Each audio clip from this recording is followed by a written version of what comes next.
একজন সাধারণ আইনজীবী হয়ে উঠলেন ভারতের লৌহ মানব। 562টি দেশীয় রাজ্যকে একত্র করে গড়েছিলেন আজকের ভারত। কিন্তু ইতিহাস কি তার সব সত্য জানায়? 1947 সাল, ভারত তখন স্বাধীন, কিন্তু পুরো দেশ এক ছিল না। ব্রিটিশরা চলে যাওয়ার আগে ভারতকে রেখে যায় 562টি দেশীয় রাজ্য বিভক্ত অবস্থায়। প্রতিটি রাজ্যে ছিল আলাদা রাজা, আলাদা সেনা, এমনকি আলাদা নিয়মও। অনেক রাজাই চাইছিলেন ভারত বা পাকিস্তান কোনোতেই যোগ না দিতে। সেই সময় সামনে এলেন সর্দার বল্লভভাই প্যাটেল, একজন কঠোর শান্ত কিন্তু ভয়ঙ্কর বুদ্ধিমান নেতা। মানুষ তাকে বলতো ভারতের লৌহ মানব। তার লক্ষ্য ছিল একটাই, এক পতাকার নিচে পুরো ভারতকে এক করা। কারণ কিছু রাজ্য ভারতের বিরুদ্ধে দাঁড়িয়ে গিয়েছিল। সবচেয়ে বড় চ্যালেঞ্জ ছিল হায়দ্রাবাদ।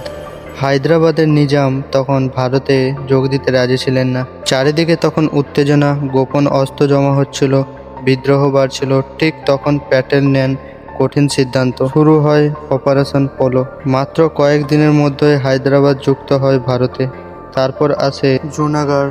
মুসলিম নবাব শাহিদ এর রাজ্যে বেশিরভাগ মানুষ ছিল হিন্দু।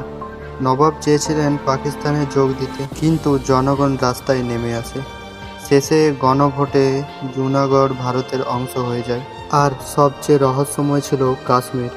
কাশ্মীরের রাজা প্রথমে কোনো দেশেই যোগ দেননি, কিন্তু হঠাৎ আক্রমণ শুরু হয়। তারপর এক রাতে সিদ্ধান্ত বদলে দেয় ভারতের ইতিহাস। কাশ্মীর যোগ দেয় ভারতে, আর শুরু হয় দীর্ঘ সংঘর্ষ। শোনা যায় যদি প্যাটেল কাশ্মীরের দায়িত্ব পেতেন তাহলে ইতিহাস হয়তো অন্যরকম হতো।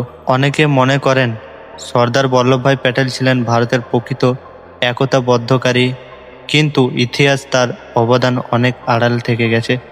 তিনি না থাকলে আজকের ভারত হয়তো অনেকগুলো ছোট ছোট দেশে বিভক্ত থাকত। 1950 সালে এই লৌহমানব পৃথিবী ছেড়ে চলে যান, কিন্তু আজও প্রশ্ন রয়ে গেছে, যদি সর্দার বল্লভভাই প্যাটেল ভারতের প্রথম প্রধানমন্ত্রী হতেন তাহলে কি আজকের ভারতের ইতিহাস সম্পূর্ণ আলাদা হতো? ইতিহাসে সবচেয়ে বড় হোয়াট ইফ হয়তো এটাই।